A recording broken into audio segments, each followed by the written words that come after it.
ये रामपुर की रियल सियासी फिल्म की स्टार कास्ट है। इसमें भरपूर एक्शन है, जबरदस्त इमोशन है, बेहिसाब ड्रामा है और बेइंतहा सस्पेंस है। यह यूपी की सबसे मुश्किल लड़ाई है। यहां फाइट इसलिए टाइट है क्योंकि मुकाबला उनमें है जो कभी एक दूसरे के बेहद करीबी थे। बीजेपी से मैदानी जंग में हैं जयाप्रदा, तो महागठबंधन से चैलेंज दे रहे हैं आजम खान। 1.5 दशक पहले जयाप्रदा आजम खान को भाई मानती थी। आजम उन्हें बहन कहते थे, लेकिन अब दुनिया इन्हें एक दूसरे का जानी दुश्मन मानती है। वजह है सियासी अदावत। जंग जबरदस्त है, इसलिए अपने जन्मदिन के मौके पर जयाप्रदा सुबह सुबह भगवान शंकर की शरण में पहुंची। रवा मंदिर में जलाभिषेक किया, पूजा अर्चना की, भोलेनाथ से जीत का आशीर्वाद मांगा। मैं भगवान से प्रार्थना किया कि मुझे इस लड़ाई में मुझे विजय प्राप्त हो और जनता के लिए सेवा करने को मौका एक बार और दे। मंदिर से निकलने के बाद बीजेपी की जया ने गुरुद्वारे में मत्था टेका। वो मजार भी गई, चुनावी अखाड़े में जीत के लिए दुआ मांगी। मंदिर, मजार और गुरुद्वारे में विजय का आशीर्वाद लेने के बाद जयाप्रदा केंद्रीय मंत्री मुख्तार अब्बास नकवी के साथ कलेक्ट्रेट पहुंची, अपना नामांकन दाखिल किया और इसी के साथ रामपुर के रोचक और दिलचस्प रण का औपचारिक आरंभ हो गया।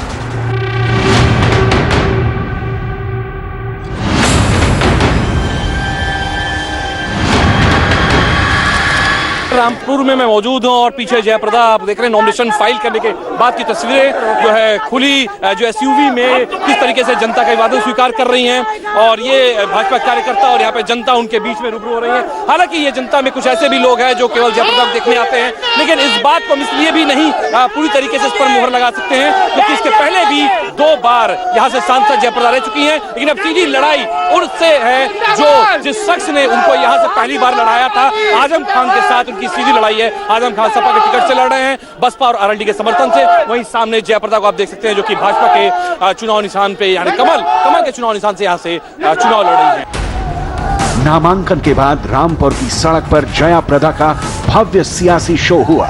एक्शन से लबरेज इस शो में जयाप्रदा ने इंडिया टीवी से कहा, जोश हाई है, आजम की हार तय है। इस समय मौजूद हूँ जयाप्रदा जी के साथ। जयाप्रदा अभी नॉमिनेशन करके लौटी हुई है। पहले तो आपको इंडिया टीवी के दर्शकों की तरफ से बधाई, आपकी जन्मदिन है आज। जी जी, धन्यवाद धन्यवाद। आप 5 साल बाद अब इस माहौल में कैसा लग रहा है? आप देख रहे हैं कैसे जश्न हो रहा है, कितनी खुशी है। मैं भी बहुत खुश हूँ।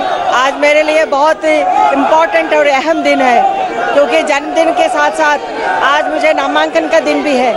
तो इतने बड़ी तादाद में लोग आए हैं और उनकी खुशी देख के मुझे भी खुशी हो रही है। बिना किसी जुलूस के, बिना किसी यात्रा के अचानक इतने लोग उमड़ पड़ते हैं और वो भी जब 5 साल के ब्रेक के बाद आप लौट के आती हैं और नरेंद्र मोदी के नारे के साथ जब आपको नारे आपके लिए रखते हैं, कैसा महसूस?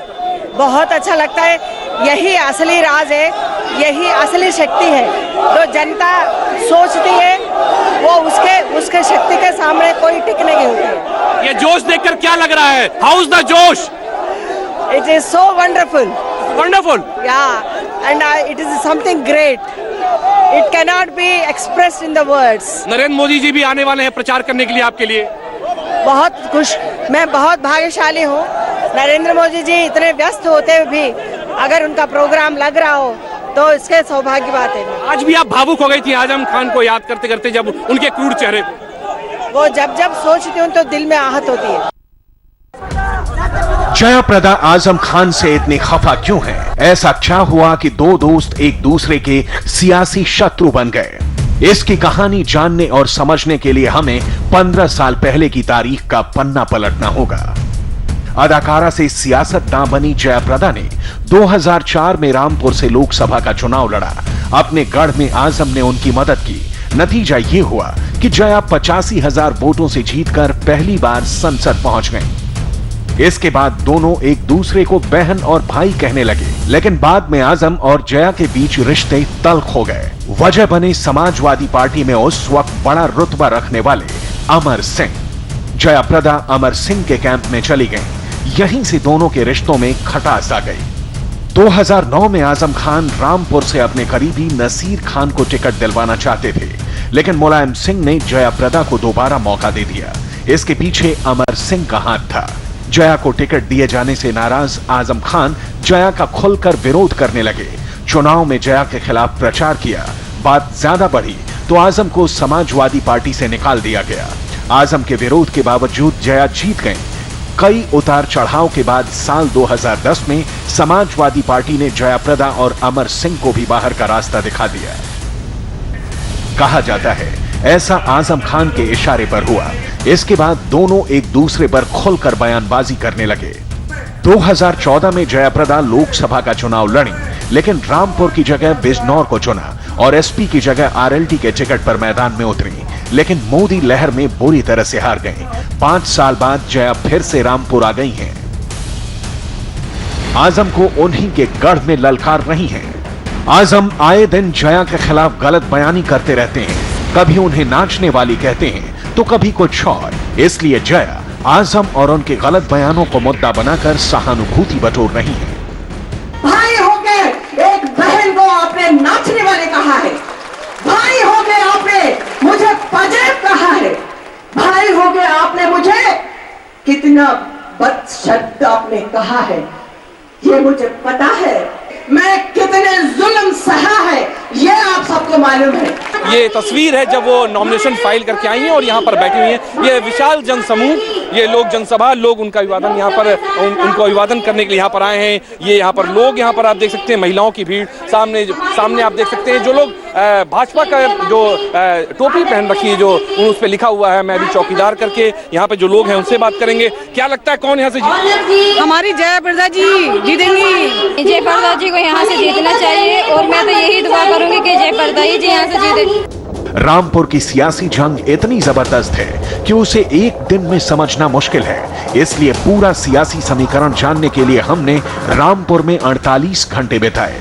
आजम के खिलाफ जया का जो तेवर पर्चा दाखिल करने के बाद दिख रहा है, वही टिकट मिलने के बाद से है। जया आजम खान के किले में उन्हीं से चुनावी कुश्ती लड़ रही हैं। जीत जरूरी है, इसलिए वो गांव-गांव, घर-घर घूम रही हैं। रैली और रोड शो के जरिए वोटर को साध रही हैं।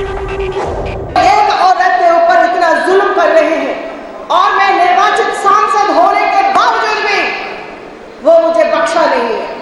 मेरे ऊपर गाली दिया है, मैं राखी बेचती हूँ, वो लौटा देते हैं। तो मैं बहन भाई माँ बोलती हूँ। उन्होंने बहन के नाम से कितने अभद्र शब्द उन्होंने इस्तेमाल किया है, ये सब बैठ के आप देख लीजिए, आप सब जानते हैं। आज मुझे आपके साथ की जरूरत है। सियासी विरोधी को उसी की मान में घुसकर मात देना है। काम कठिन है, लेकिन जया इसे मुमकिन बनाने में जुटी हैं। रामपुर में चुनाव प्रचार जोर शोर से चल रहा है जयाप्रदा जी का। उनके साथ हम बिलासपुर आए और कई और रैलियों में गए। मैम बिलासपुर में भी साथ आपके आए, मैं देखा कि काफ़ी ज़्यादा भीड़ भाड़ भी थी और जो कार्यकर्ता थे उनके साथ साथ जो एक्चुअल जो लोग हैं, स्थानीय लोग हैं, उन कार्यकर्ताओं के साथ भी दिखाई दिया। तो क्या लगा, हाउस द जोश? बहुत अच्छा है, बहुत अच्छा है और एक ही लक्ष्य है कि जिताना है। रामपुर मुस्लिम बहुल इलाका है। यहाँ हिंदू अल्पसंख्यक हैं और मुसलमान बहुसंख्यक। रामपुर लोकसभा सीट में करीब 51% आबादी मुस्लिमों की है। यहाँ 46% हिंदू हैं, 3% दूसरे धर्म के लोग हैं। जाति और मजहब का ये वही समीकरण है जो जया की राह मुश्किल बना सकता है, लेकिन वो इस बात से इत्तेफाक नहीं रखती। उत्तर प्रदेश में रामपुर ही एक ऐसा मात्र जगह है जो जहां पर मुस्लिम मेजॉरिटी में है और हिंदू यहां पर माइनॉरिटी में है। बावजूद उसके मेजॉरिटी और माइनॉरिटी का असर हमको देखने को मिला। 2 बार से आप सांसद रहीं और बीइंग अ हिंदू, और अब आप चूंकि बीजेपी से लड़ रही हैं, तो लगता है क्या कि जो मुस्लिम वोट बैंक है वो आपकी तरफ जाएंगे? मुसलमान जो है वो खुश हैं? 3 तलाक जो मोदी जी ने इम्प्लीमेंट कराने की पूरी कोशिश किया उन्होंने, वो सबका असर दिखाई देगा? बिल्कुल दिखाई देगा। आप ये मत समझिए कि सारे जितने मुसलमान हैं वो सारे जो है जो चुनाव लड़ रहे हैं, नेता कद्दावर नेता, तो उनके साथ ही जाएंगे। ऐसे क्यों? लोग भी नाराज हैं, लोग भी उनके दबंग से मतलब दुखी हैं। वो लोग भी मेरे सहारे में आएंगे, मेरे साथ देंगे। सवाल यह है कि रामपुर की जनता किसके साथ है? कौन मारेगा सियासी बाजी? जया या आजम। क्या लगता है कौन यहाँ से जीत रहा है? ये आजम से जीता हूँ। आजम का जितना मुस्लिम वोट है आजम पड़ेगा। फाइट तो ऐसी है कि तीनों में फाइट है, कोई भी जीत सकता है। ये दावा कर रहे हैं कि अधिक से अधिक संख्या में मुसलमान जो हैं वो जयाप्रदा जी के साथ आएंगे, ना कि आजम खां के। हमारी जयाप्रदा जी बहुत ज़्यादा मतों से जीतेंगी। उसकी वजह यह है कि वो 2 बार सांसद रही हैं रामपुर से और उन्होंने सबके दिल जीते हैं। जयाप्रदा जी बहुत भारी मतों से चुनाव जीतेंगी और उनके साथ सारे वर्ग हैं, सारे समाज हैं। लोगों की मिलीजुली राय बता रही है कि रामपुर की लड़ाई कितनी कांटे की है। यहां 23 अप्रैल को मतदान है, 23 मई को नतीजे आएंगे और तब पता चलेगा कि रामपुर का विजेता कौन है। Saurabh Srivastava, India TV, Rampur.